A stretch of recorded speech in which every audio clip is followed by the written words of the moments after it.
Cinnabon! Maggots with extra maggots! But what?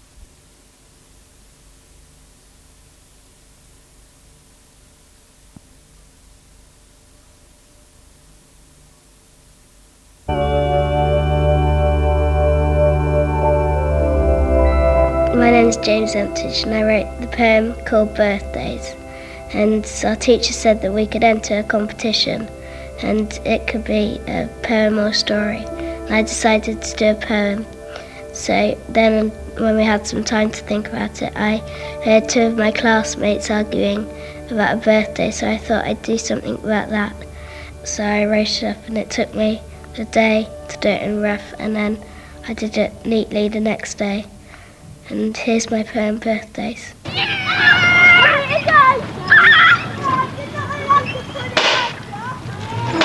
I'm not going to invite you to my party. Why not? Because you didn't invite me to yours. Well, I didn't invite you to mine because I don't like you. Why don't you like me? Because you never invited me to your party. Okay, I will invite you to my party. And I will invite you to my party. Okay, when's yours? Tomorrow. And when's yours? It was yesterday.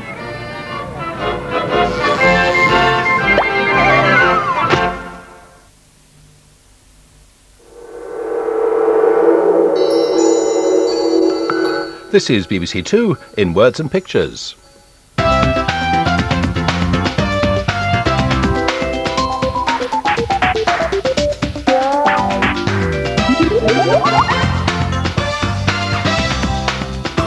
Words and Pictures Plus! Hello! I've just made these 3 goldfish, and they're called Splish, Splash, and Splosh. And amazingly, over here, this book I've got is called Splish, Splash, Splosh. Now, I wonder what this book is going to be about. Let's have a look at the cover for some clues. Now, here's a picture of a child wearing a sou'wester, which is a kind of a rain hat, and his raincoat and Wellingtons. They've got eyes on them, look. And he's splashing about in the puddles with his dog. And underneath the title, it says, A Book About Water. Now, do you think that this book is going to be fiction, that's a story that's made up, or non-fiction, that's information and facts which are true? Well, let's have a look inside to find out. Now, this looks fun. The boy's on the beach, and he's dressed up as a pirate with a flag of the Jolly Roger, and he's eating his ice cream. Looks like strawberry ice cream. And his dog's having a sunbathe too. Ooh, so this looks like a nice story. But over here, let's see what it says. Splish, splash, splosh. Waves hit the beach. They come roaring in, only to trickle away. Where do they come from? And where do they go? And then underneath that, it says, waves are caused by the winds and tides. And that line is actually written in the shape of a wave. So I think that this book is a mixture of fiction and non-fiction, which is actually very clever. And so is this. Stretch. Stretch. Stretch. Stretch. Stretch. We stretch and warm up our bodies before we spring, spring, spring, spring.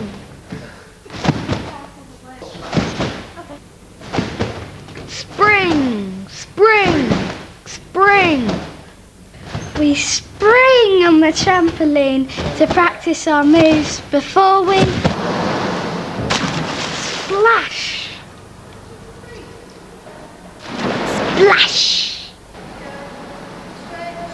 Splash. Splash. Splash. Stretch, spring and splash.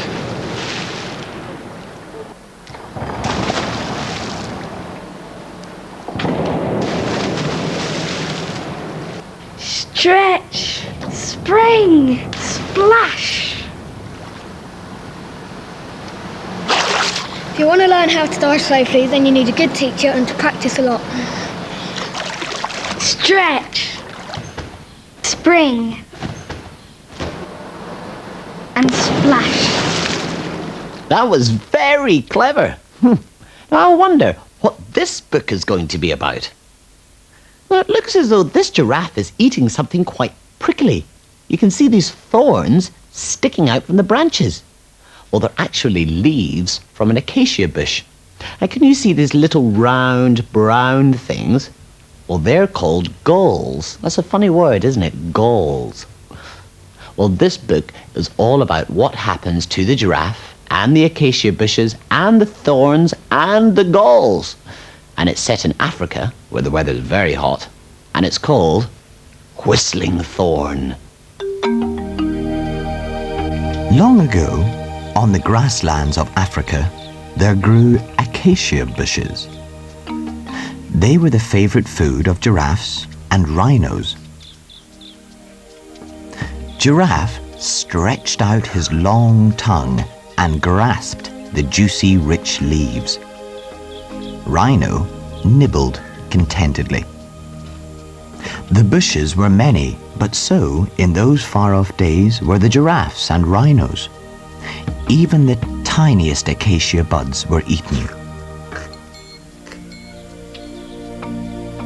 Rhino, like all his fellow rhinos, rested for hours in the shade each day, and only wandered to the acacias when he felt very hungry. The rhinos never ate any bush long enough to do real harm. But the giraffes ate constantly. They could reach even the highest branches, taking far too much from each bush. As time passed, the acacias grew sharp thorns, some shaped like galls. Ants smelled sweet acacia nectar and came to make their nests. They made entrance holes in the galls. The wind came blowing across the savannah and piped through the holes like the music of 1,000 flutes. The sound of whistling thorns. One day, a hungry giraffe was tugging at the acacia shoots, relentlessly shaking the thorny branches.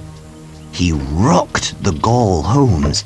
Frenzied ants scrambled out, crawling in a steady stream all over the giraffe's muzzle, stinging as they went. They climbed around the giraffe's eye, irritating him so much that he could stand it no longer. He moved on, shaking the ants free. The same fate awaited each giraffe. One by one, spurred on by stinging ants, they moved quickly to other whistling thorn bushes. Now, the bushes had time to grow fresh leaves, while the giraffes and rhinos could still eat their favorite food. A warm breeze washed over them as they grazed under the hot savanna sun, and flute music flowed from the whistling thorns.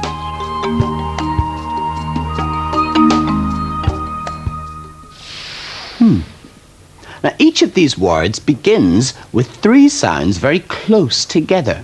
Listen as I read them.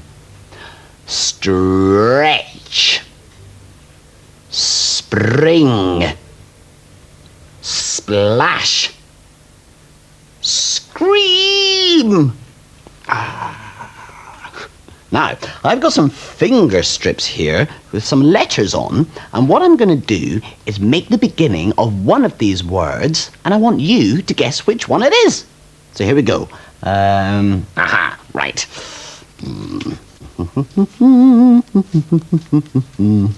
Oh yes, this is a good one. There we are. Right. Split. Split.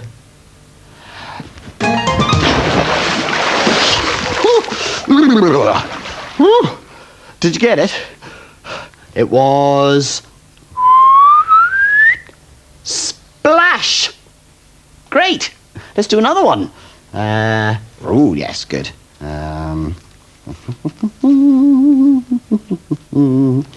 Here we are.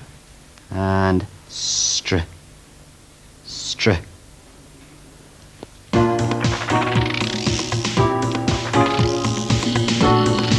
Yeah. Did you get it? It was stretch. Great. Oh, some string. Let's see where this goes. Ooh, a straw hat. I'll just take that, thank you very much, Dino. Thanks. How do I look? Let's follow the string some more. Ooh, a guitar with some strings that I can strum.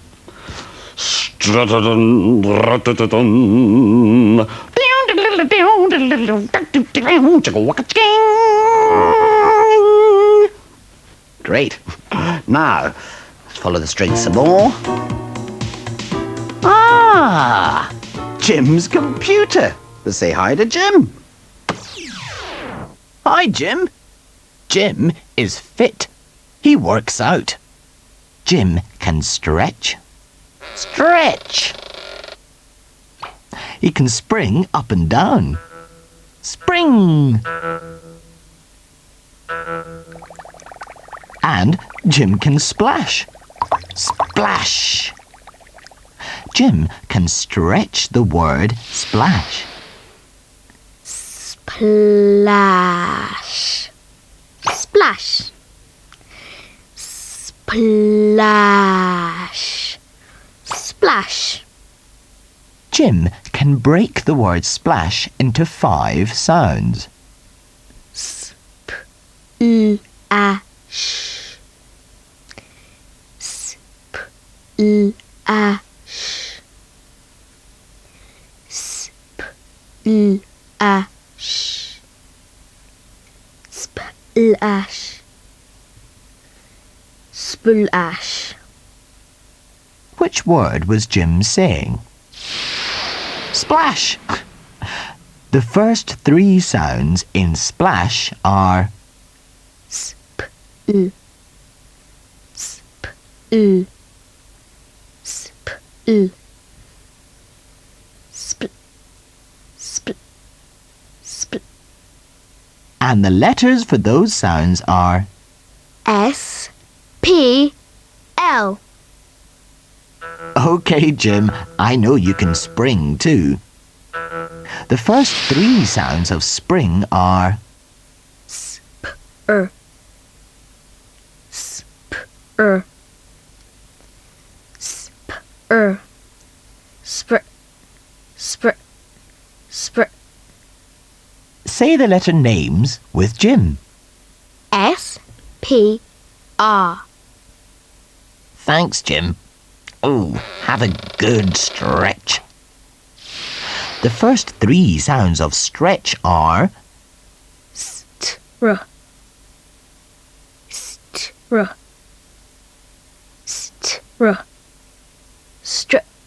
Str. Str. Say the letter names with Jim. S. T. R. Thanks, Jim. Now, watch how Magic Pencil writes those 3 letters. Try to blend the sounds as Magic Pencil writes.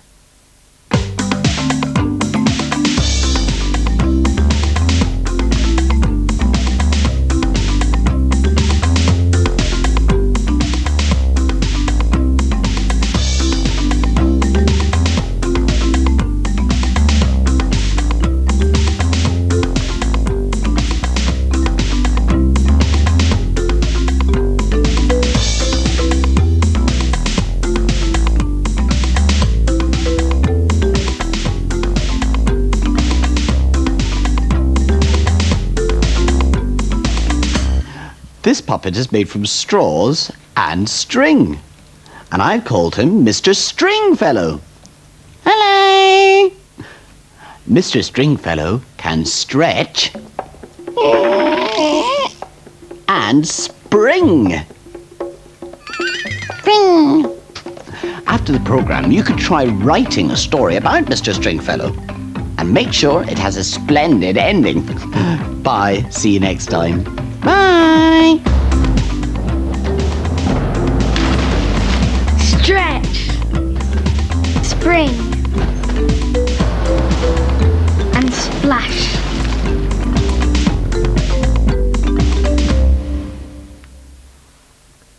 Two new stars appear in Words and Pictures next Monday, Stan start and Ernest last on BBC2 at 9:15.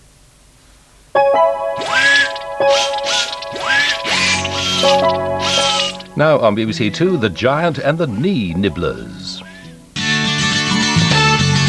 When you ask a question, then it's time to go off on an adventure as the key starts to glow. Where are we going? Just come along and see. Join our adventure, having fun with the magic key. We'll play around the planet, we'll sail the seven seas. With Floppy, Kipper, Biff and Chip, we'll go with the magic key. Magic, magic. With Wilf and Wilma and their friends, we'll solve the mystery. In far-off lands, we'll lend a hand, we'll be there with the magic key. It's an adventure, having fun with the magic key. Today, we're talking about beginnings and endings. Stories always have beginnings, like once upon a time there was a handsome young prince. And endings like and they all lived happily ever after. And between the beginning and the ending is the middle. Hello, Wilf. Oh, hello, Mrs. Robinson. Biff and Chip won't be long, but why don't you go up and see Kipper?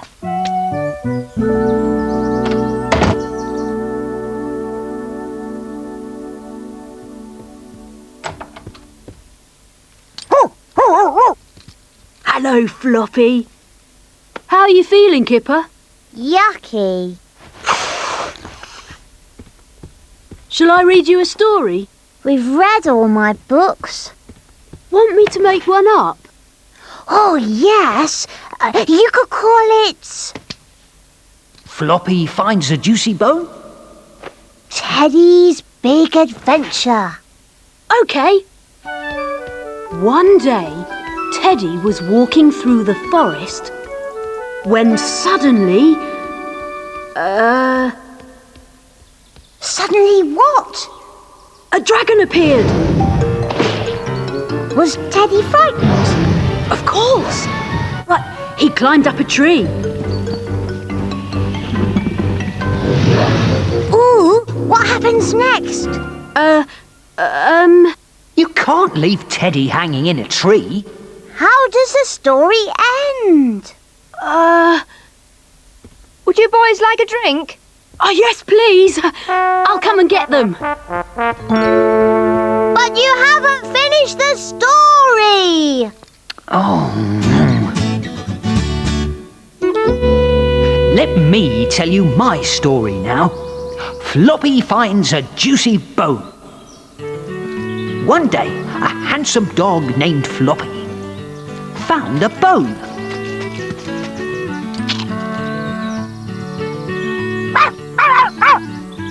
But it belonged to his friend Andy.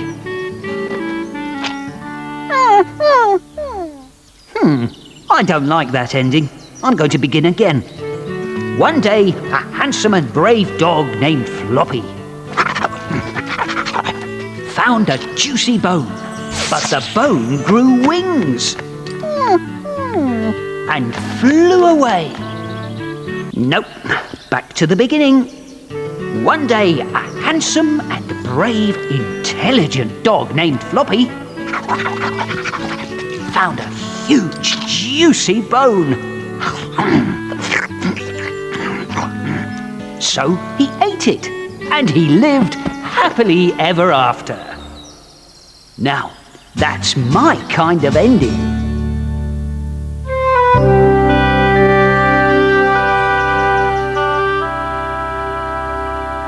Tell me another story, Wilf. One day, Kipper, Teddy and Wilf were walking in the forest. And me. I do walking. When suddenly, a giant appeared and captured Teddy. Oh, never. Hello, feeling any better, Kipper? Yes, Wilf's telling me a story. Lucky you! We'll see you later then. So, what happened to Teddy and the giant?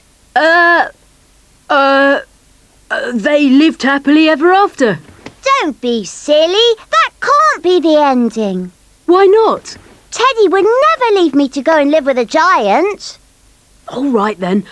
Why don't you know how it ends? I wish he did. I want to know what happens. Oh, I wish I didn't keep wishing.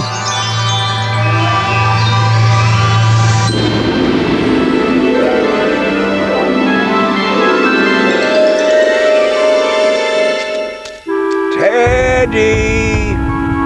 Teddy! Teddy, where are you? I'm not letting him take him. You've got to. That's how my story starts. Hand him over, Knee Nibbler. What doing they to you? They shrunken you. Why did he call me a knee nibbler? That's my name for little people. I made it up. What happens next? Kipper and Wilf followed the giant to his house. I'm in the story too, you know.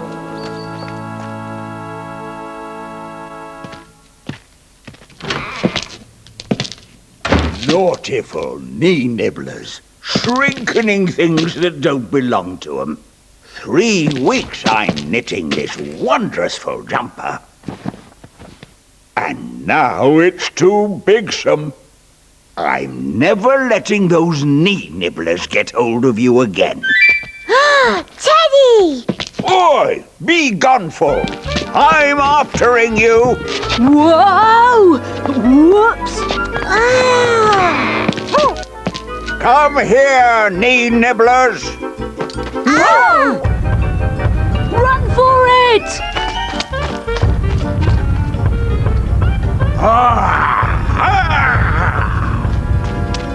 It's a great story, isn't it? It's a bit scary. What happens next? Kipper and Wilf found a place to hide. Good. Where? In a teapot. A teapot in a forest? I'm not jumping into a teapot. Okay then, Kipper. A hollow tree trunk. Knocksome, naughtiful, knee nibblers. Oh. This is the best story I've ever told. How does it end? I don't know, but I really like the beginning. Oh! I think we're going backwards. What did I say? Oh, this is near the beginning of the story. I'm never letting those knee nibblers get hold of you again. Teddy! Oi! Be gone for! I'm aftering you! Whoa! Whoops! Come here, knee nibblers!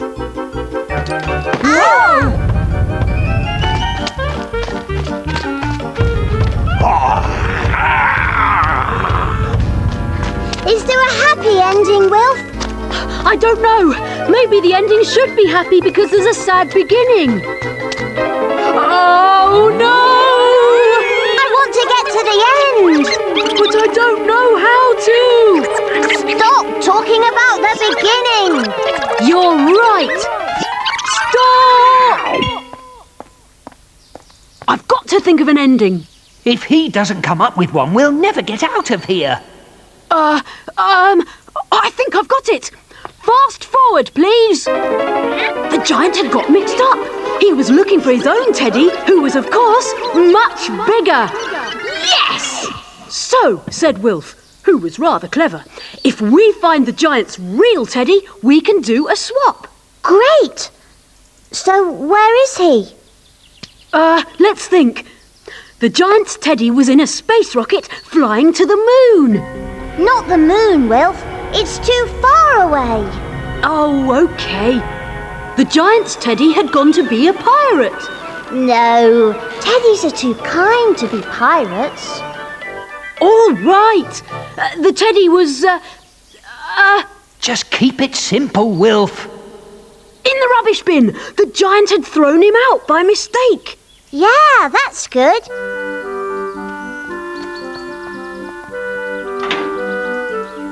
Oh, got it.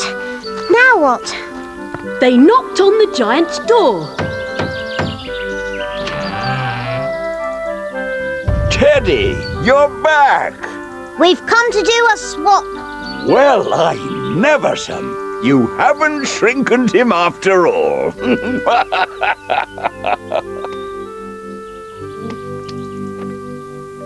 So, everyone lived happily ever after. I like this ending. Me too, some. The key's glowing. We're going.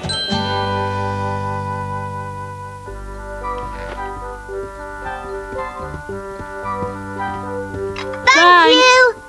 Wilf's been telling me a great story all about a giant. Oh, what happened?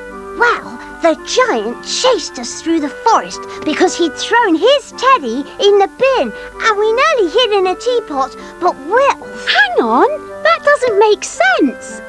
Let me start at the beginning. One day, Kipper, Teddy and Wilf were walking through the forest. Why does he always forget me? When suddenly a giant appeared. He looked very sad and was unhappy.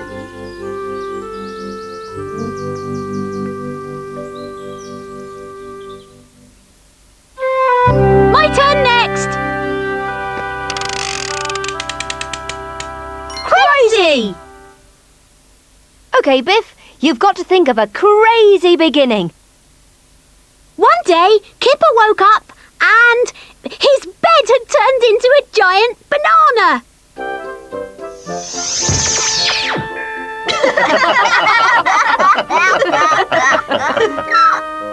She might have made it a bone. My turn. Funny. Think of a funny middle, Chip. A monkey jumped out of the cupboard.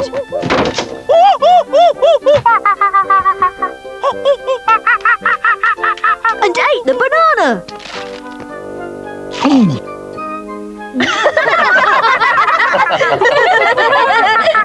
And jumped back in the cupboard.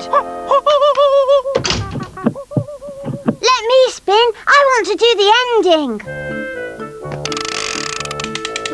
Happy. No, Kipper didn't have a bed. Oh. So Mum and Dad bought him a new one.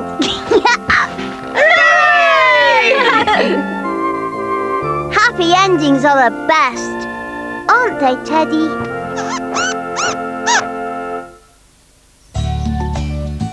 Today, we learnt all about endings.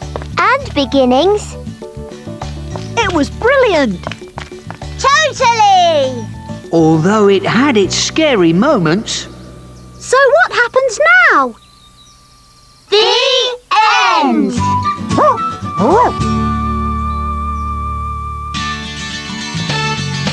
When you ask a question, then it's time to go off on an adventure as the key starts to glow.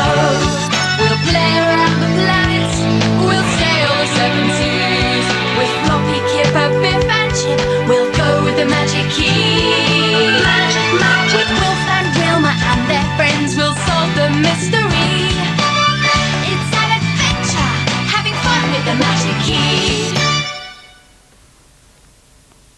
To help make the most of these programmes, teachers can get a pack containing over 20 photocopyable activity sheets with clear programme links and 2 colourful posters based on the Magic Key characters. To buy the pack or get more information, please telephone BBC Educational Publishing between 8 a.m. and 6 p.m. Monday to Friday on 08701 288 289. Calls are charged at the national rate.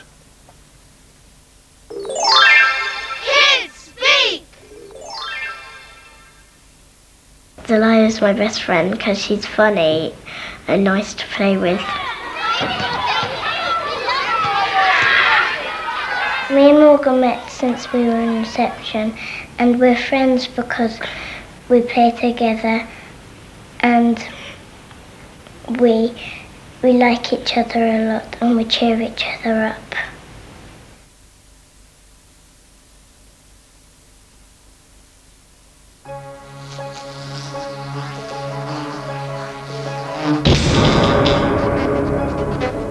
Light and dark now on BBC2 with Dynamo and Slow-Mo.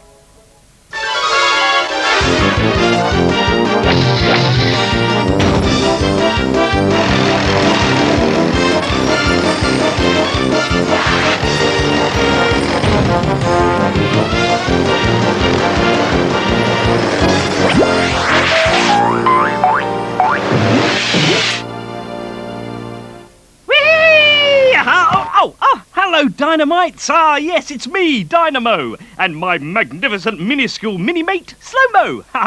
Hey, we're going to go on a fantastic finding out adventure, aren't we, Slow-Mo? Yeah, that's right, my little budget buddy. We're going to be finding out all about science! Yes, science! And science can tell us all sorts of things about the world around us. Today's show is all about light and dark. Ooh. OK, mini-mates, I've got some sticky tape and paper, and I want to make light. Let there be light. Now, where did I put that sticky tape? What, Slow-Mo? You mean I can't make light with sticky tape? What can I make light with, then? A torch? Oh, well, where is my torch, Slow-Mo? Have you been hiding it? Why don't you have a look around your house and see how many things you can spot that make light? This next clip is full of different sorts of lights. See how many you can find.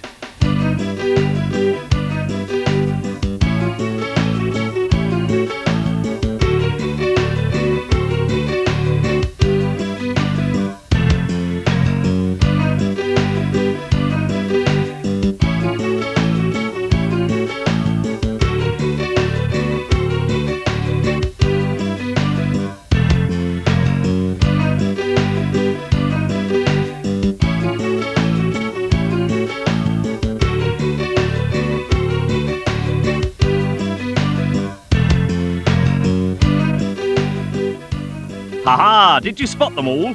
Well, there were 8 different kinds of light altogether. Yeah, 8! Let's have another look. There were the headlights on the bus, traffic lights, warning lights on a zebra crossing. Watch out! A lighthouse, 3 silver spotlights, street lights to light up the street at night. Now this one is called a strip light. And last of all, there's a light bulb. Ha! What a lot of light to make things bright. When it's dark inside, we turn on the lights, yeah? Yeah, but what happens when you're outside and it's dark? Well, yes, of course, I can think of something that gives us light outside, Slow-Mo. Any clues? Oh, yes, aha! Of course, Slow-Mo. Street lights. Yeah, I was just about to say that. Can you imagine how dark the street would be without street lights? Street lamps, shining so brightly, all of them giving us plenty of light. We won't go far in the dark of night without street lamps. Daylight comes and the lamps go out all over the town. One's been hit, a lorry did that. but it didn't fall down. See them by the side of the motorway, all in a line they stand, silent and tall. Short ones too, we need them all, our street lamps. When I was little, I used to be very scared of the dark, but now that I'm bigger, I'm not... Ow! Well, I'm just a tiny bit scared of the dark. Now, this next story is all about a baby bear who didn't like the dark at all. Here we are.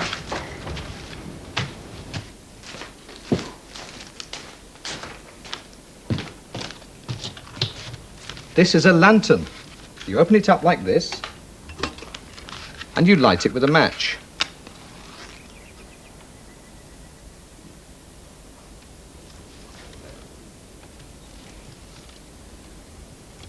There, that's better. There's a lantern on the front of today's book. There. And the book's called Can't You Sleep, Little Bear?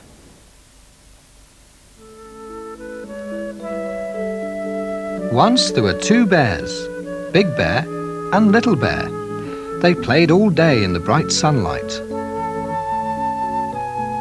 When night came and the sun went down, Big Bear took Little Bear home to the bear cave. He put Little Bear to bed in the dark part of the cave. Go to sleep, Little Bear, he said, and Little Bear tried. Big Bear settled in the bear chair and read his bear book by the light of the fire. But Little Bear couldn't get to sleep. Can't you sleep, Little Bear? Asked Big Bear, putting down his bear book and padding over to the bed. I'm scared. I don't like the dark. Big Bear looked and saw that it was very dark. He took out the tiniest lantern that there was and put it near to Little Bear's bed. There's a tiny light to stop you being scared, Little Bear. Thank you, Big Bear, said Little Bear, cuddling up in the glow. Now go to sleep, Little Bear, said Big Bear, and he padded back to the bear chair and settled down to read the bear book by the light of the fire. Little Bear tried to go to sleep, but he couldn't. Oh, can't you sleep, Little Bear? Yawned Big Bear, padding over to the bed. I'm scared. I don't like the dark, said Little Bear. But I brought you a lantern. Only a tiny weeny one, said Little Bear, and there's lots of dark. Big Bear looked, and he saw that there was still lots of dark. So he took out a bigger lantern. Now go to sleep, Little Bear. And he padded back to the bear chair and settled down to read the bear book by the light of the fire. Little Bear tried and tried to go to sleep, but he still couldn't. Can't you sleep, Little Bear? I'm scared. I don't like the dark. But I brought you two lanterns, a tiny one and a bigger one. But there's still lots of dark. Big Bear took out the biggest lantern of them all, with two handles and a bit of chain. Thank you, Big Bear, said Little Bear, curling up in the glow and watching the shadows dance.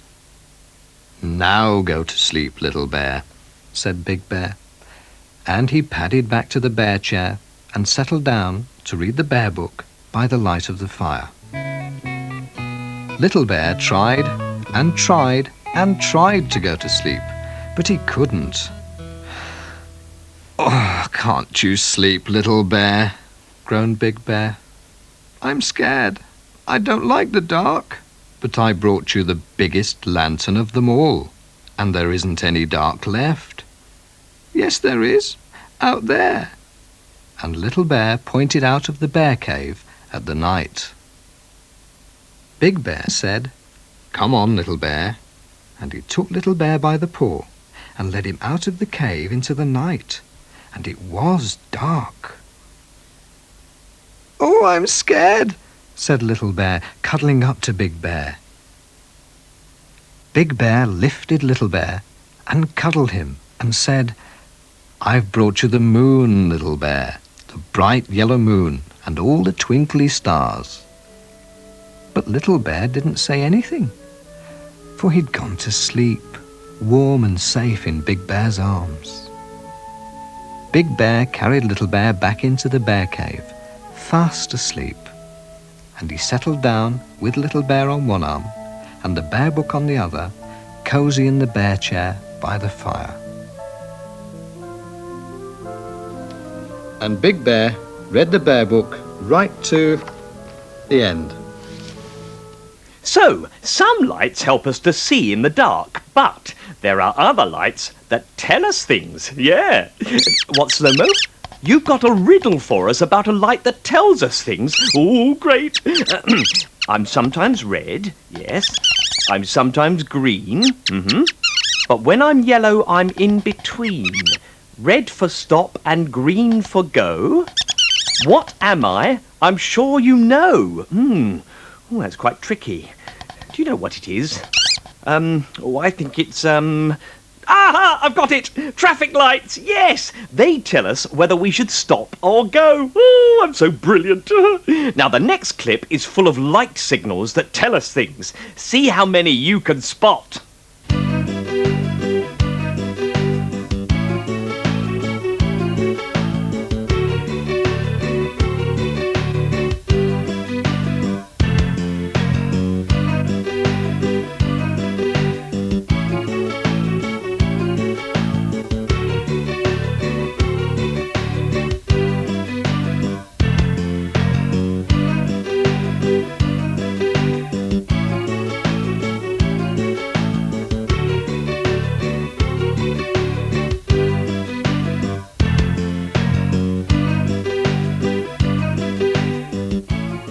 Let's look again.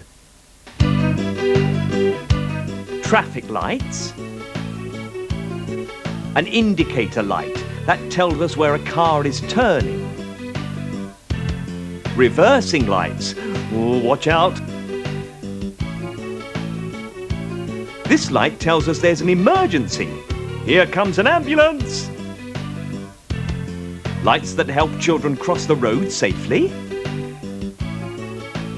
A pelican crossing.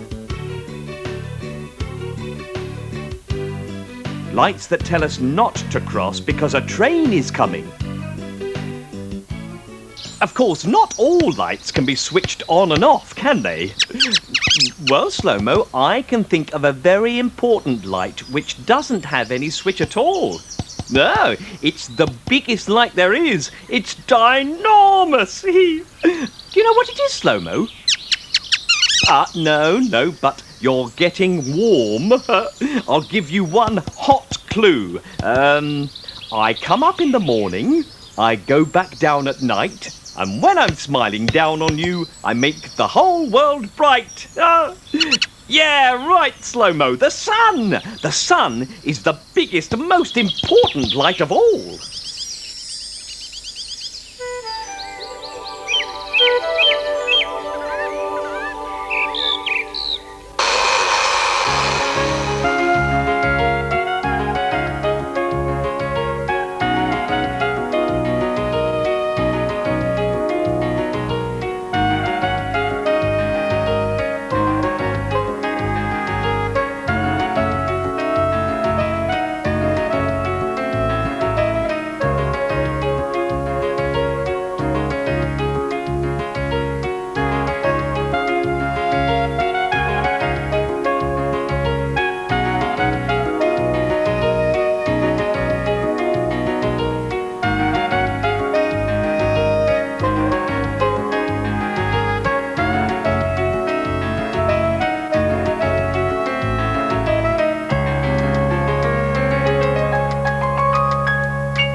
Well, that's all. Oh, no. Still, I hope you've had lots of fun on our science adventure. You can find more fun and games to join in with on our Dynamo website. It's brilliant. So, come back soon. Bye. Bye. Say goodbye, Slow-Mo. That's it. Bye.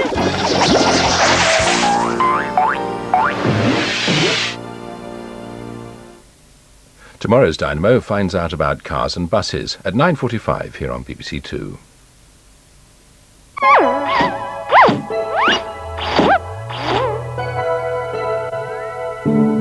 Time for CBBC now on BBC2 with Michael.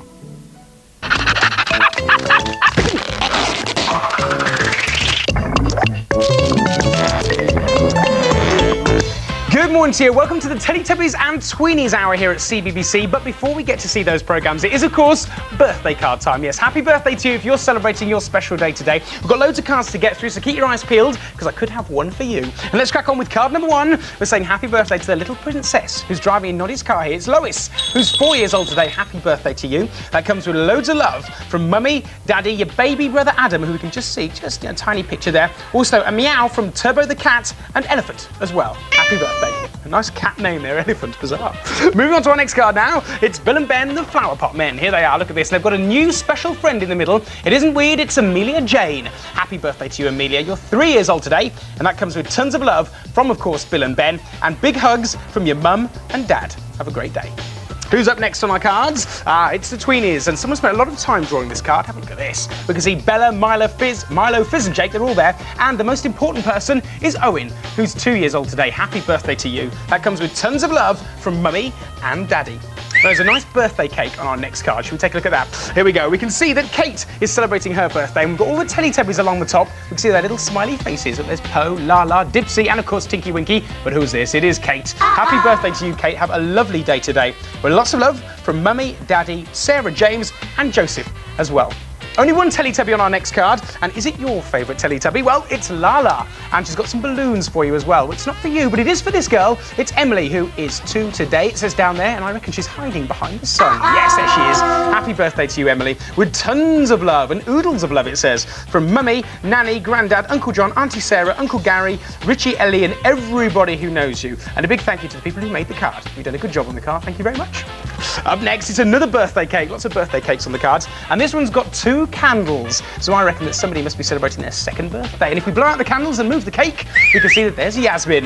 Happy birthday to you, Yasmin, with lots and lots of love from Mummy, who made the card. Nice one, Mummy. Also, Daddy, Nanny, Pepsi, Nanny, Grandad, Bonnie, your cousins, your friends, your aunts, your uncles, and everybody who knows you. And there's tons of kisses on this card, and they're all for you. So have a good day today. Who's next on our card? Well, it's Lucy, and she's 4 years old. And she's obviously a big fan of glitter, because there's loads of glitter on this card. Look at this, lots of silvery stuff. And if we move the big number 4 out of the way, we can see that there's a brand new friend with Lucy. Yes, we're saying happy birthday to you, Lucy, and so does your brother Harvey. He says happy birthday. So does Mum, Dad, and all of your family and friends who hope you have a fantastic time at your party tonight. I'm sure you will, but don't eat too much cake. Move on to our next card. It's Connor now, with Bob the Builder and Wendy as well. But I don't think it is Bob. I reckon if we move him out of the way, we can see it is, in fact, Connor. There he is. Happy 2nd birthday to you, Connor, with lots of love from your mummy, your daddy, your baby sister Imogen, who I think is hiding behind, yes, there she is, behind Wendy. Also a big woof from Dougal the dog. Happy birthday. We're back off to Teletubby Land now to meet all of the Teletubbies this time, and another brand new face in the sun. Yes, Simon is celebrating his 2nd birthday today. Happy birthday to you. With lots of love from all of the Teletubbies, including Tinky Winky, and of course your family say happy birthday to you too. We've got another sun now. This is a nice big sun on the card, and inside the middle of it is the birthday girl who's wrapped up nice and warm. Obviously a bit of a chilly day there. Look, it's Chloe. Happy birthday to you, Chloe. Have a wonderful birthday today, and that comes with lots of love from all of your family and friends who hope you have a fantastic birthday. Very nice. Happy birthday. Up next is a big present for somebody celebrating, and Fizz from the Tweenies is looking very happy, and I'm not surprised as well. She's excited to find out who's inside. Let's take a peek. We can see it's Lindsay, who's 3 years old today. Happy birthday to you, Lindsay. With lots of love from Mummy, Daddy, your sister Kaylee, Grandpa, Nana, Pops, and all of your family and friends. Now, are you good at naming CBBC characters? Well, let's see if you can name all the ones on this card, because there's loads and loads. We can see all of the Tweenies. There's the Teletubbies, Bob the Builder, I see Lofty and Spud, tons and tons of people, but I think the important person is just down here. We're saying happy birthday to Kaylee, who's celebrating her very, very first birthday. Have a lovely birthday today, with lots of love from Mummy, Daddy, your sisters Kelly and Shannon, and also your brother Bradley. Hopes you have a fantastic day. Moving on to our next card now, it's Fizz again, and this time there's some people wrapped up warm in the snow. Wow, very lucky, look at that, playing in the snow. It's Isabel, who's 4 years old today. Happy birthday to you, Isabel. That comes with lots of love and hugs from Mummy, Daddy, your sister Nina, who's there in the picture with you. Also Granny, Grandma and Grandad, all hope you have a brilliant day. It's not Winnie the Pooh on our next card, but it is his best friend Tigger, who's looking very happy, and I'm not surprised, because Helena is celebrating her birthday today. Happy birthday to you, Helena. And I reckon if we look underneath Tigger's nose, excuse me, we can see that there you are. Have a brilliant third birthday, with lots of love from Mummy, Daddy, and your big brother Cameron, who's there in the picture with you. Time for one more, very, very quickly. We're going to say a very big happy birthday to Grace Campbell, who's here on this card, along with lots of glitter. Happy birthday to you. Have a brilliant day, with lots of love from James and all of your family and friends. Do have a brilliant day if you're celebrating, and I'm sorry if I didn't get to read out your card, but right now, it's time for the Teletubbies.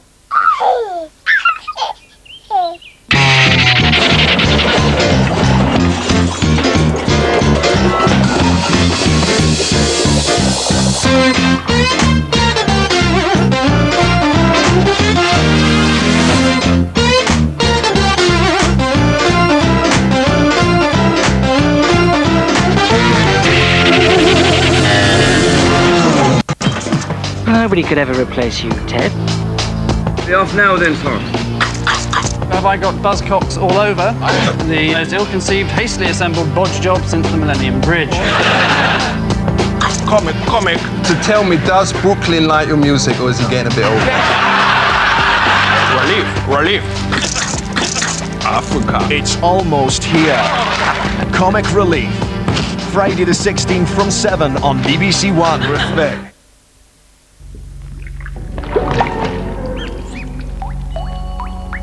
This is BBC2. Now, Auntie Mabel and Pippin want you to come outside.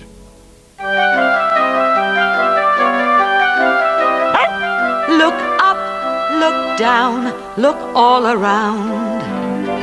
Up in the air or on the ground. Come for a walk, come for a ride. There's so much to see, so come outside.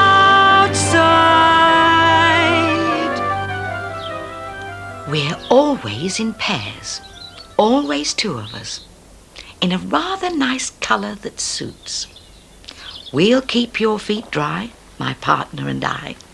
What are we called? We're boots.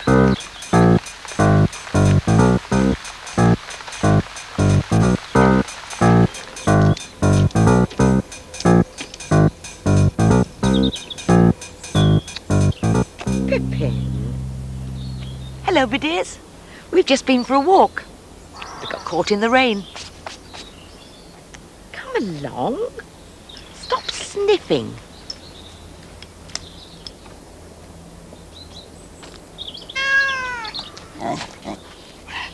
Pippin, leave the poor cat alone.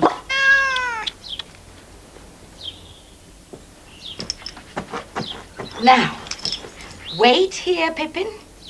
I must dry your feet.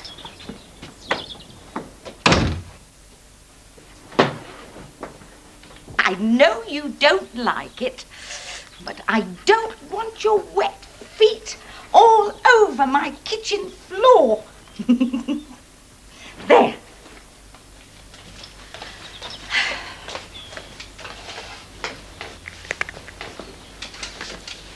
It's a pity Pippin can't wear boots to keep her feet dry. Imagine that. What would she look like?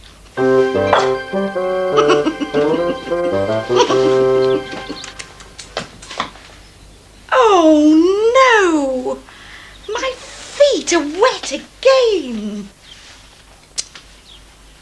I hate having wet feet.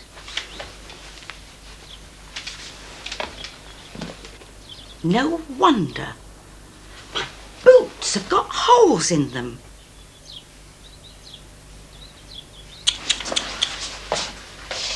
I really must buy a new pair. I could do that today. Yes. Why not? Pippin, it's time to fly.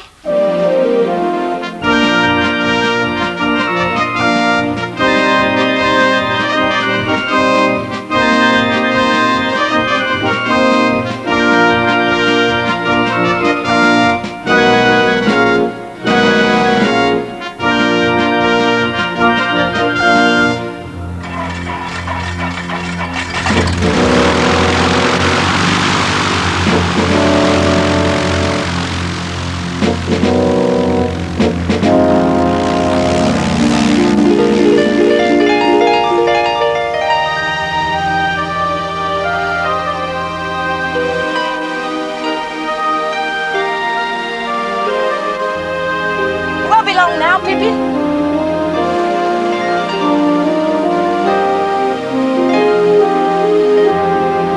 There it is, the town where the shoe shop is.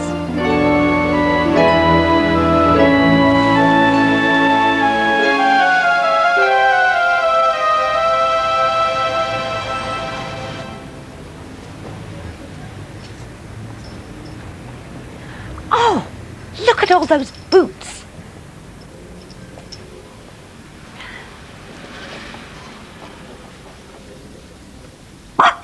What is it, Pippin? Oh, Wellington boots. But they're not big enough for me. Hello, can I help you? I'd like a pair of Wellington boots, please, size 6. I'm sorry, I've just sold the last pair, but I could see if I can get you a pair for next week. Oh, dear. I did so want to buy them today. Never mind. Thank you. Come on, Pippin. Pippin? Oh, dear.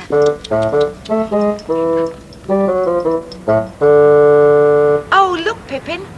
There's the boot factory. This is the factory where they make Wellington boots. Oh, look. A royal crest. That means they make boots for the Queen. Let's go in and see what we can see.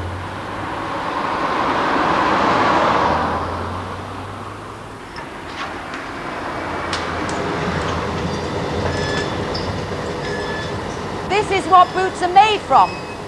Rubber. But it's too thick. The rollers have to iron it out until it's a long, thin sheet of green rubber.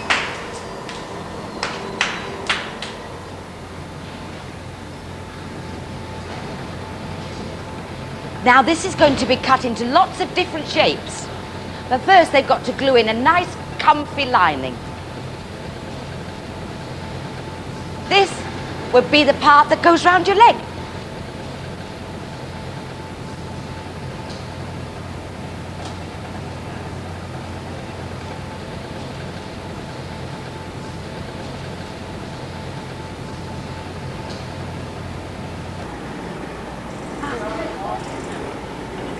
There are the soles and heels. The part you walk on.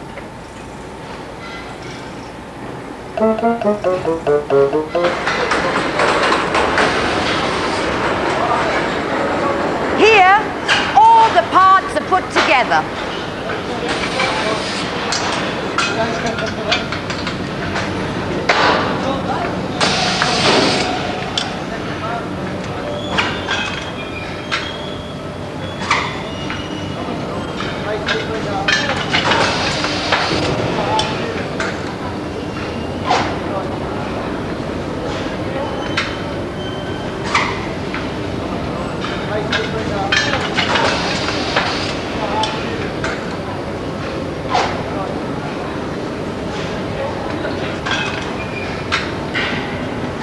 And there it is, a boot.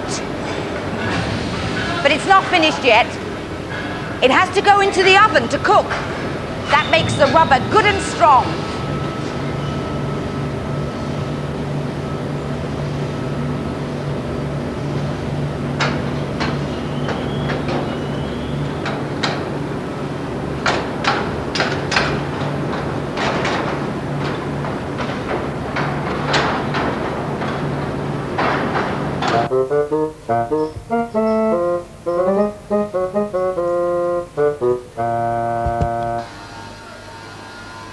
They're put into pairs, a final polish,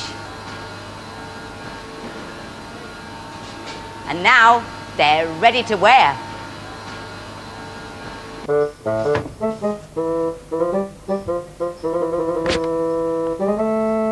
May I try these on, please? Yes, of course, Auntie Mabel.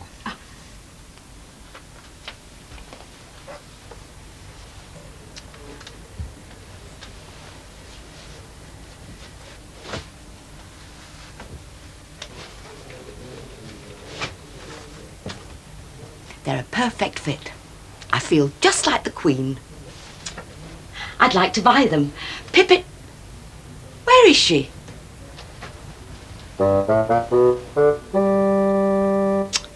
Pippin, what am I going to do with you?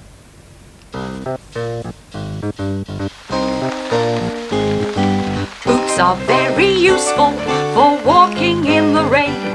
They keep my feet completely dry, I'll never more complain. Boots are very useful for walking in the rain. Boots, boots, boots, boots, boots, boots, boots. Firemen always wear them to help protect their feet from all the water that they use, also from the heat. Firemen always wear them to help protect their feet. Boots, boots, boots, boots, boots, boots, boots. Fishermen must wear them or else they'd get quite wet when wading in the river with fishing rod or net. Fishermen must wear them or else they'd get quite wet. Boots, boots, boots, boots, boots, boots, boots, boots, boots, boots, boots, boots, boots, boots, boots.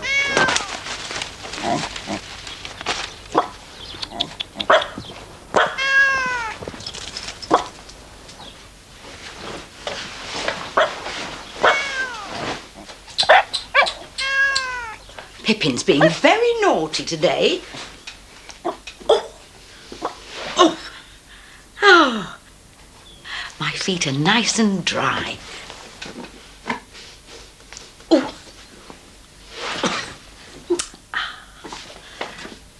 That reminds me, I know a story about some boots that wouldn't come off.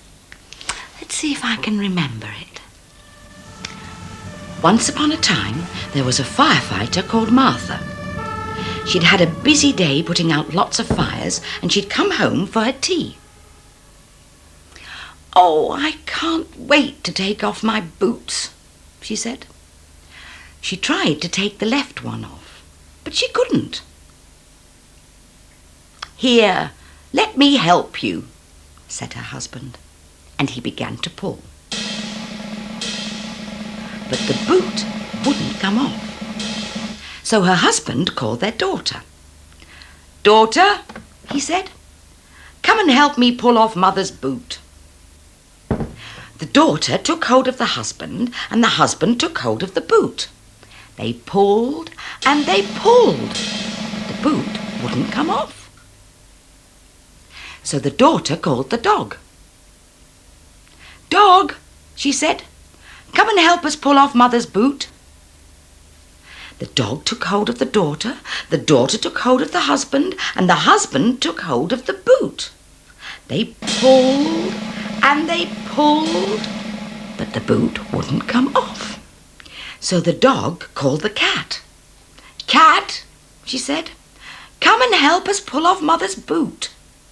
The cat took hold of the dog took hold of the daughter took hold of the husband, and the husband took hold of the boot. They pulled and they pulled, but the boot wouldn't come off. So the cat called the mouse. "Mouse," he said, "come and help us pull off Mother's boot."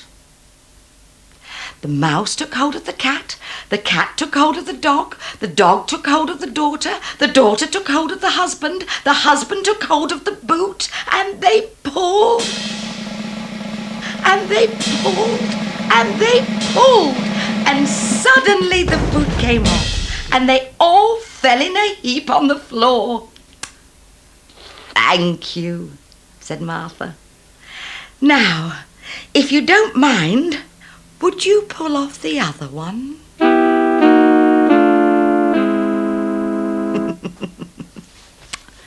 Do you think they managed to pull off the other boot? Yes, I think they did. Oh, dear. It sounds as though Pippin is still chasing that cat.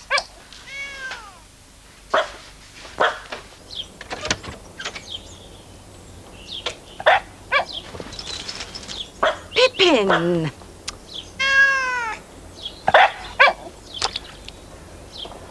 Oh! Pippin!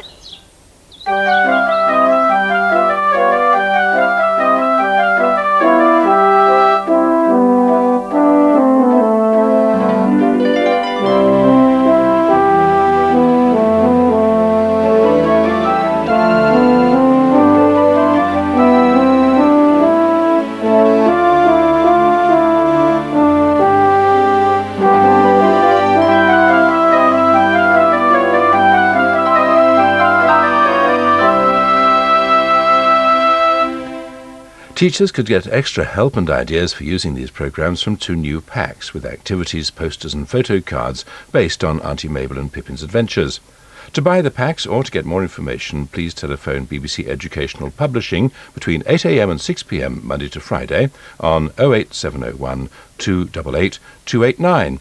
Calls are charged at the national rate.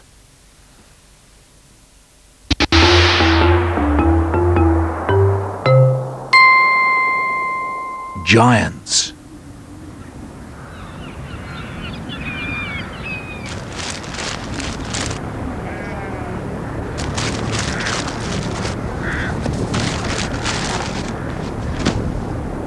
As we drew near, we could hear the thudding of their hearts beating. The moment we appeared, they stood to attention.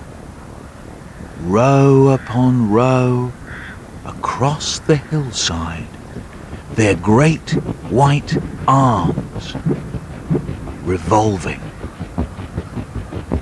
It was obvious they were communicating with each other before making their next move. It will be fascinating to see how they manage to walk down the hill on one leg.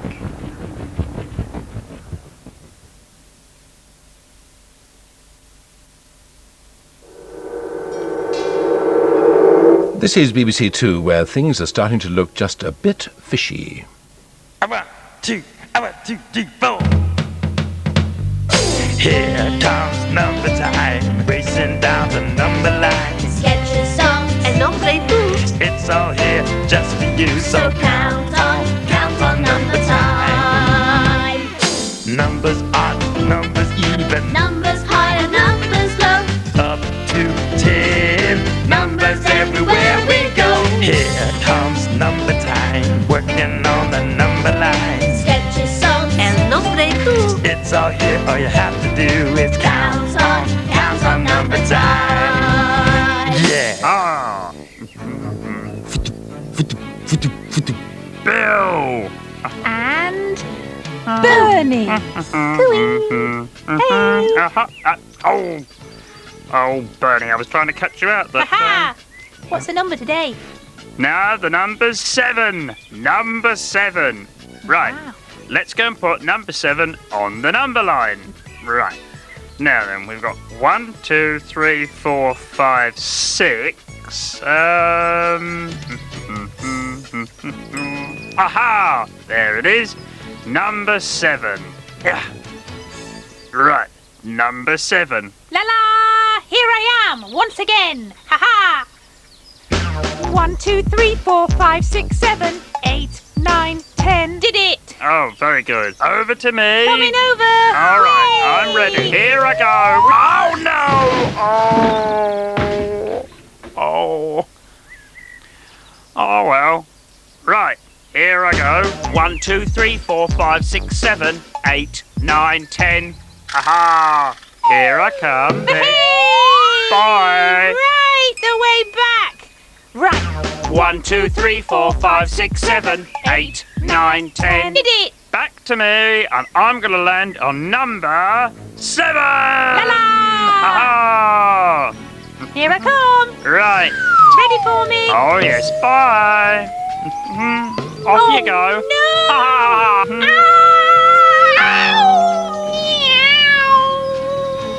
Oh, dear. I thought you'd be as light as a feather. 1, 2, 3, 4, 5, 6, 7. 7 fish.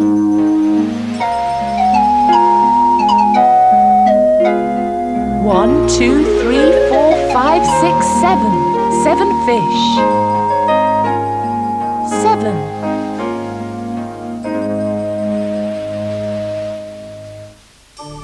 My name is Claire and I've got 7 letters in my name. A lorry or a truck's got 7 wheels. 7 days in 1 week. A 50p coin's got 7 sides. This windmill's got 7 colours. A rainbow has 7 colours.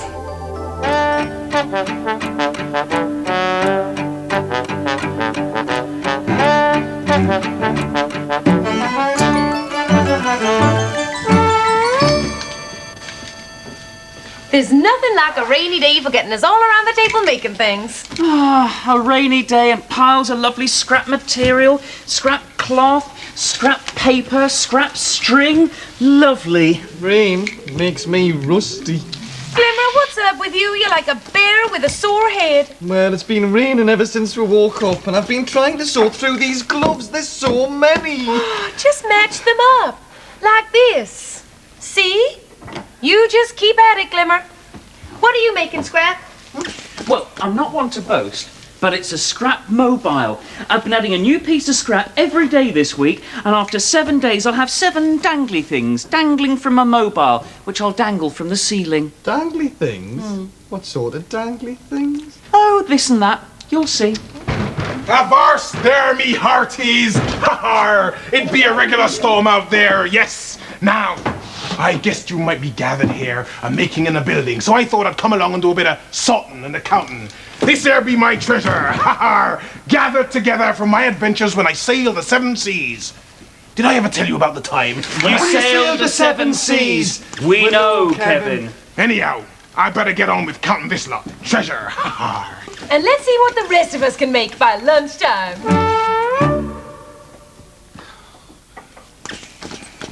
No, it's a rum old business, this treasure counting, and makes no mistakes. Now, 1, 2, 3, 4, 5, 6. But I knows I had 7 pieces of treasure. 1, 2, 3, 4, 5, 6. 1, 2, 3, 4, 5, 6, and 1 left over. 7? Glimmer, what are you doing? I'm counting gloves, Annie. Counting gloves? Yes, and there's 1 left over, see? 1 pair for you, 1 pair for me, a pair for Scrap. But there's only 1 glove left for Kevin. 7 gloves? But between us we've got 8 hands? No, Glimmer, we've only got 7 gloves because you lost one somewhere. Now there be something fishy going on. Now look here. 1 telescope, 1 starfish, a dazzling diamond, a glittering green emerald, a rosy red ruby, 1 ship's biscuit. 1, 2, 3, 4, 5, 6. But I knows I had 7 pieces of treasure when I came here this morning. My shiny shell, it's missing.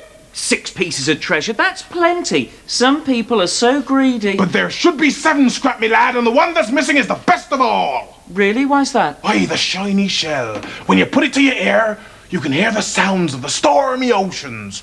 Which reminds me... We know, Kevin. Sure is a pity about the shell. Aye. And only 7 gloves, not 8.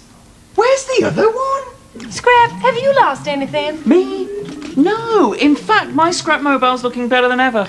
Could we have a look? It isn't quite finished. What about your paper shapes? How are they coming along?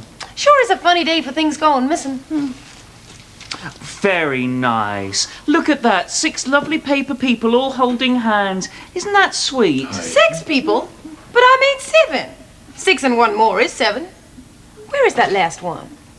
Scrap? Yeah? Could we have a look at your wonderful scrap mobile? Well, actually, it isn't quite finished Scrap! yet. Scrap!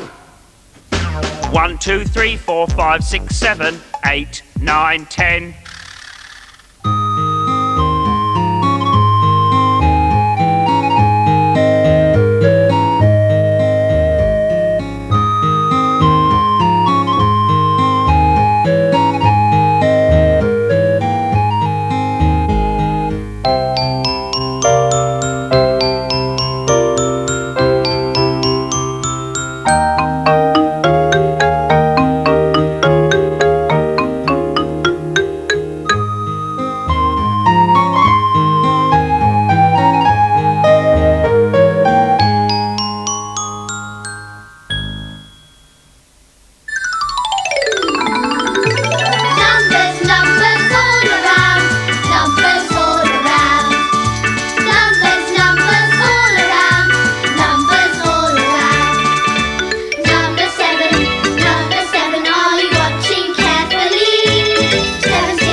Thank you very much, Senora Fedora, for a wonderful concert.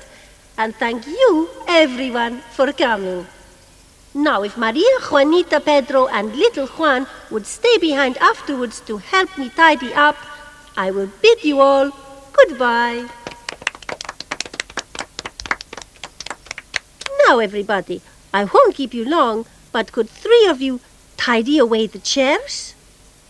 Thank you. Now, little Juan, I have a special job for you. You see those flags there? Well, I want you to take them down. It is easy, you just pull on the ropes. Okay. But before you take them down and put them in this box, I need to know how many there are. Oh, that is easy, Miss Bonanza. Look, I can point at them and count. Good idea, little Juan. 1, 2, 3, 4, 5, 6, 7. 7. There are 7 flags. Excellent. Now I will write it on the box.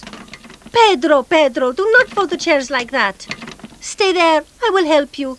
Little Juan, just write the 7 on the box for me, will you? But Miss Bonanza, Oh, dear. Oh, little Juan, why are you crying? Oh, dear. What am I going to do, Mama? I cannot draw the number 7. Oh, little Juan. Who can help us? I can! Shed no tears. El Nombre will show you how to draw a 7.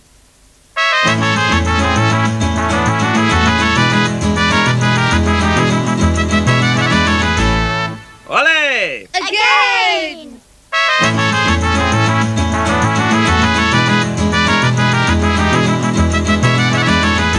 Ole! I try now.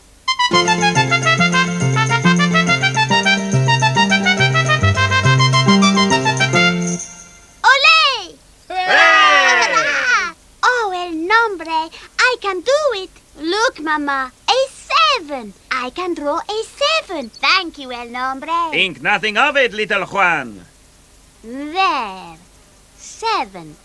Very good, little Juan. That was the hard part. Now for the easy part. All I have to do is to take the flags down. What was it Miss Bonanza said? Pull the ropes. Help! Help! I can't see any... Oh! Little Juan! Little Juan, where are you? Here. I'm here. I got them down, Miss Bonanza. You certainly did, little Juan. Adios, amigos, and keep counting. 7, 7. Stop at 5, it's just 2 more than 7. Can you guess what we've left out? If you can, then give it a shout. 1, 2, 3, 4, 5, 6, 8. What it is, we cannot wait. It's 7, 7. Stop at 5, it's just 2 more than 7. 7, 5, 6, 7. Stop at 5, it's just 2 more. Then you will know the score. You'll find it in the number line. Can you guess what it is this time? 1 more than 6, 1 less than 8. So what it is, we cannot wait. It's 7, 7. Stop at 5, it's just 2 more than 7. 7, 5, 6, 7. Stop at 5, it's just 2 more. Then you will know the score. 8 is higher, so it's 10. Do you want to guess again? 6 is lower, so it's 5. Guess it now to win the prize. 7, 7. Stop at 5, it's just 2 more than 7. 7, 5, 6, 7. Stop at 5, it's just 2 more. Then you will know the score. 7, 7.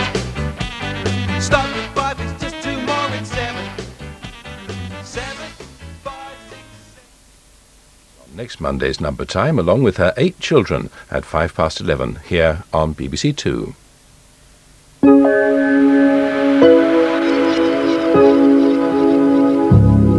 Now on BBC2, how to keep that creative talent working while you're under a bit of pressure.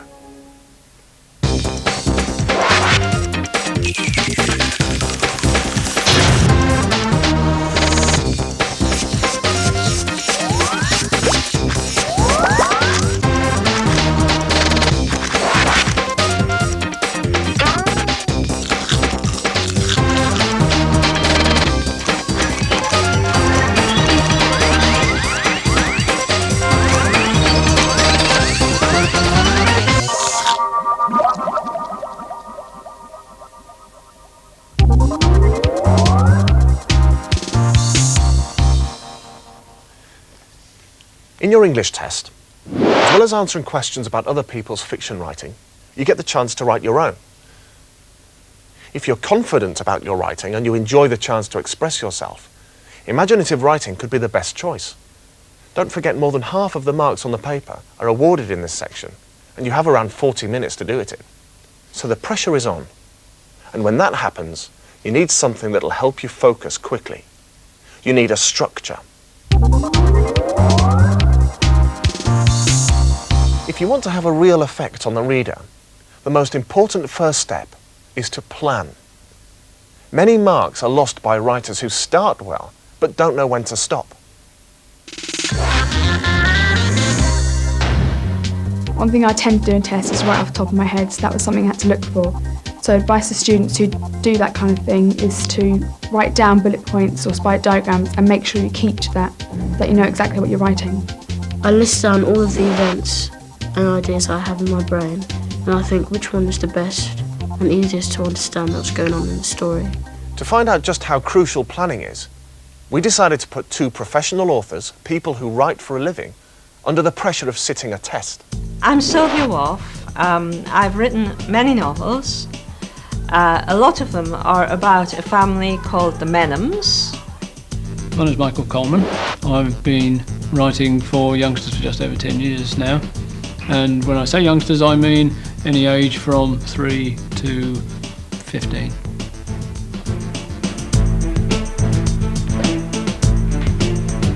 Right, welcome to the exam. You have 40 minutes. Answer one question only. We asked them to come up with a plan in 10 minutes, which would help them complete the task on imaginative writing from the test paper. Writing to time is very unnatural for a professional writer. We don't write to time. And the last thing I wanted was to be stuck after 15 minutes with a story that I couldn't carry on with. So I looked at each of the three and eliminated two. I thought about writing about an unusual event because one of the stocks in trade for a writer is taking a personal experience and developing it and building on it. But it must have been exam nerves. I was blowed if I could think of a good unusual event to work on. So I was sort of left with the first one, write an eyewitness account of the experience of either seeing or imagining that you saw the Loch Ness Monster. And that one I wasn't too unhappy about because it gave me something else that a writer does all the time. You put yourself into the story and you act it out. You become the characters that you're writing about. And so that's what I ended up with. Me in the loch swimming and seeing something mysterious. I looked at it and I thought, I can't do any of this.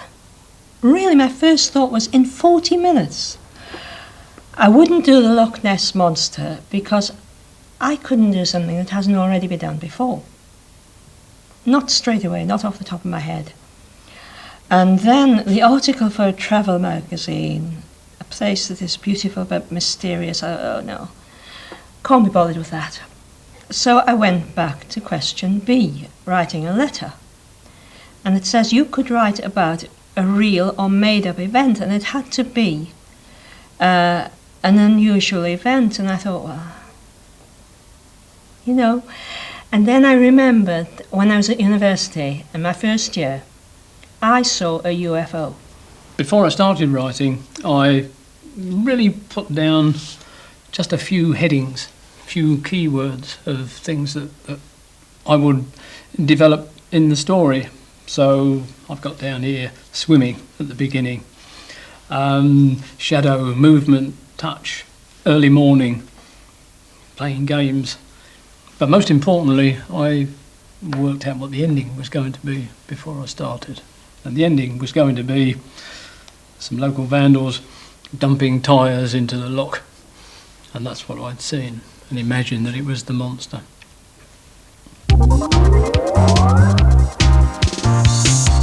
What do our two authors try to keep in mind? They've come up with their plans, so we know what they want to do.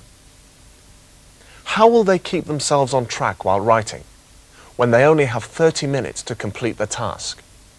If you have a plan, even if it is just a set of keywords, then stick to it. That's my advice.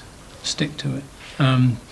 Because you will find yourself wandering down a little side alley, and not only will it cause you to rush, it will cause your story to suffer. I write for me, and people like me. You know, I write for friends, and I like to think that friends are reading it. And my friends can be any age. They can be 8 to 80. I try to vary sentence length. I try to have sections of pure dialogue with a little bit of description in. I try to ring the changes just to stop me getting bored as much as to stop the reader getting bored. I use the words that say what I want to say in the rhythm that I use. I tend to choose a short word rather than a long one. I don't see any sense in having very long words where a short one is better, or a short one will do. Keeping the reader's attention will be a lot easier if the character has been established, because they want to find out more and to know more about them. So let's go back to our writers to see what changes they've made. I started by reading it over, just reading it through. And I came to bits like where I'm looking out of the window, and I've already said it's quite well into the night. No, you know, there's a discontinuity here. So I had to put in the word summer. Well, there was this summer evening. I'd been revising for my end of term exam to make it clear that it would still not be pitch dark. I limited myself to looking at where I could make the story clearer. Occasionally, I dotted I's and put, for example, infinitely was totally illegible as a word. I knew what it said, but I'd scribbled it so much that I had to go over it so that a reader would understand it. They both knew they could improve their writing even in 5 minutes. And you can too. What you need to do in dealing with the writing task on question 4 is to spend the first 10 or 15 minutes organising your thoughts and planning your answer. Don't just choose any old writing task. Choose the best of the 3 topics as far as you're concerned, the one you think you can handle best.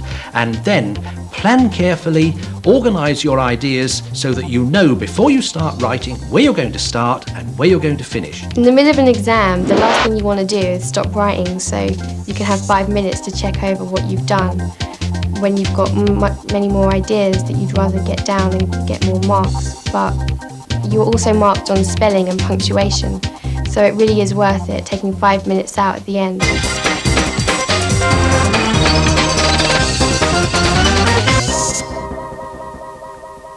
And you can get more information on the Key Stage 3 Bite Size website at bbc.co.uk/KS3 Bite Size.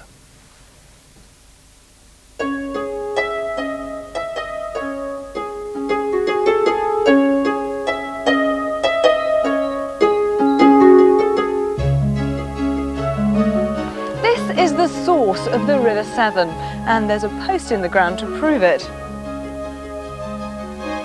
It's where the river starts, and the first sign of the Severn is this boggy pool.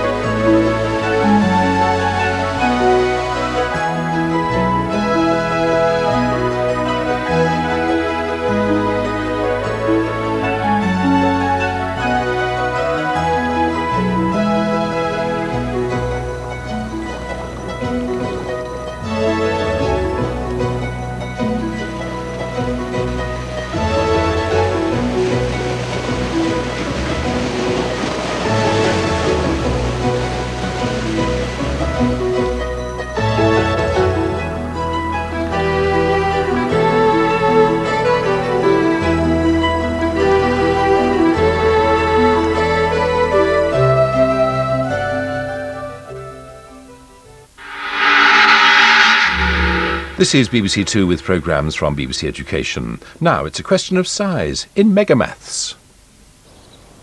Welcome to Table Mountain, where every royal knows you have to measure in millimetres and centimetres to make some brand new clothes. Hey, hang on a minute, guys. Did you say brand new clothes? Yep, for the King of Spades. Oh. Here, Joker. Do you know what the difference is between millimetres and centimetres? A good way of telling the difference between a millimetre and a centimetre is by looking at your nails. Your nails? Yep, your nails. You see, a millimetre is approximately the same thickness as your fingernail, and a centimetre is the same width as your fingernail. And here's something else I bet you didn't know. What do you call a 600-metre dragon with no ears? Oh, I don't know. Anything you like. He can't hear you. Thank you.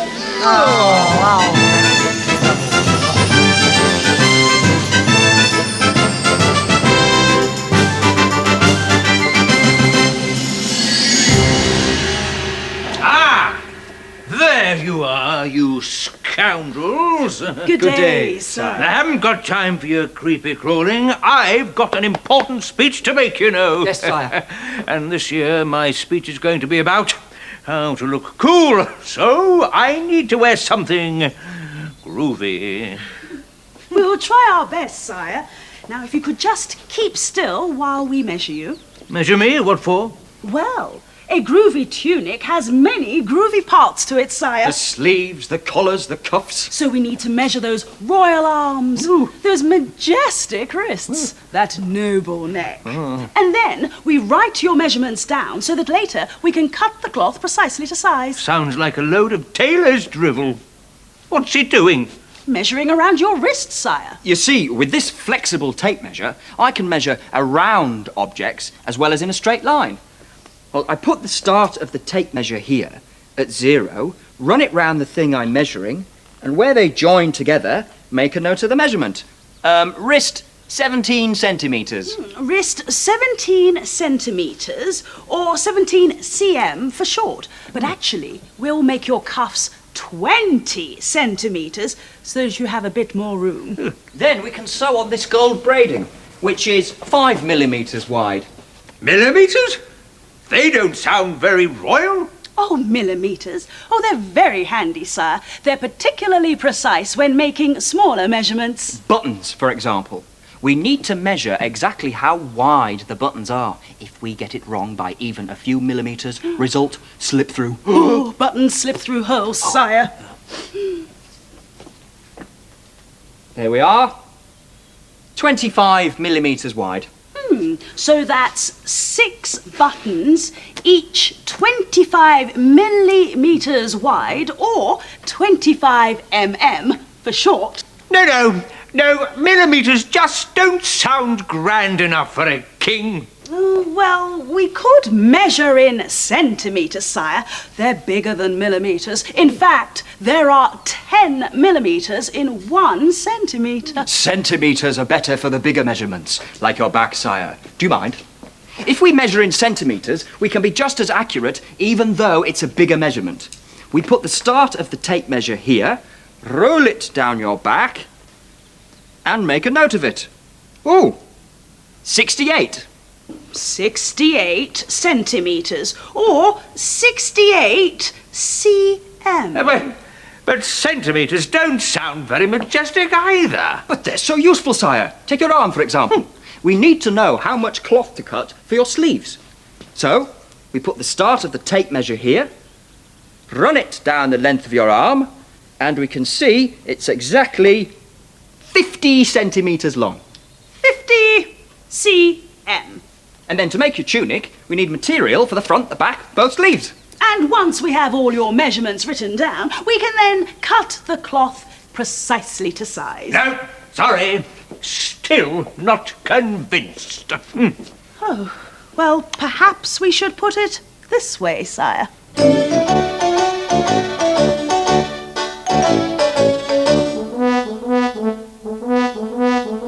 If you've got to measure something that's particularly small, then using millimetres you will find the best of all. If you need to make a tunic that's nice, you've got to be precise. Load of drivel? Sounds a load of drivel. If you've got to measure something that's significantly bigger, You need to make a measurement that won't make 'em snigger. then centimetres will suffice. You've got to be precise. Load of nonsense. Sounds a load of bump.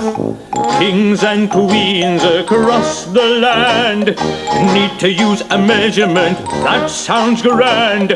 Majestic meters are kingly kilometers. Anything else sounds sadly bland. But when measuring a buttonhole, a collar or a cuff, Or estimating braiding is particularly tough. then centimetres or millimetres are just enough. Millimeters, silly meters. Imagine your brand new attire. A groovy tunic to admire. To make the right impression at today's procession, it's got to fit precisely, sire. So whenever you are measuring, you've got to calculate The unit of a measurement that is appropriate. If you want to wear a tunic that's nice, then take our advice. Centimetres, millimetres, Millimeters, centimeters are precise. There, we just need to send your measurements up to the counting house to be added up, and then they can work out exactly how much material we need. Not so fast, young tailor. I've come to a decision. Oh no, here we go. Millimeters are far too puny for a king like me. Nope, I'm not a millimeter kind of a king. And centimetres don't do anything for me either. But sire, we've already sent your measurements off. I command you to change all your measurements from millimetres and centimetres to majestic meters. But, Your Majesty, you can't change 68 centimetres to 68 metres. Your tunic will be too big. You can, and quickly. That is, if you want to keep your heads. Go on, get on with it. I've got my looking cool speech to prepare. Aha! The measurements for the King of Spades' new tunic have arrived. Oh, just in time, too. I've just rejigged the times machine to add up in millimetres and centimetres. Now, the cuffs are to be made from this material, which is 5 millimetres wide. How much big do they need? Well, his wrist measurement was 20 centimetres all round. So one cuff will need 20 centimetres. And of course, he needs 2 cuffs for his tunic, 1 for each wrist. So, of course, 20 plus 20. So that's 20 centimetres plus 20 centimetres equals 40 centimetres altogether. Now, the buttons are to be covered in this gold material. There are 6 buttons, and each one is 25 millimetres wide. So that's 6 times 25 equals 150. So that's 150 millimetres of gold material for the buttons. Do you know, adding up in millimetres is just like adding up normal numbers. Now for the main tunic. And the tailors want to use this green silk. Oh, very smart. They've measured it in centimetres, and it's 50 centimetres wide. Now, his back measurement is 68 centimetres. 68 centimetres. Plus another 68 centimetres for the front. Plus another 68 centimetres equals 136 centimetres. Now, add to that his arm measurements for the sleeves, which is 50 centimetres. 50 centimetres. And 50 centimetres for the other arm. Plus 50 centimetres equals 100 centimetres. Now add all the material together and I'll cut it out. Right, well, the main tunic, front and back, was 136 centimetres. And the sleeves were 100 centimetres. So that gives a grand total of 236 centimetres. 100. 200. And 36 centimetres. Hold it right there. Oh, no. Oh, yes. Ace tailors are at this very moment making me a tunic, not in millimetres, not in centimetres, but in majestic metres as befits a king of my stature. My dear Spacey, such a tunic would look ridiculously large.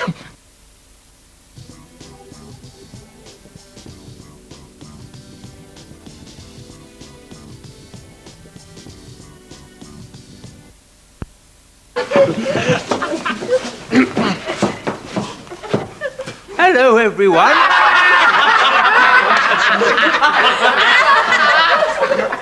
I've come here today to talk to you about how to look cool.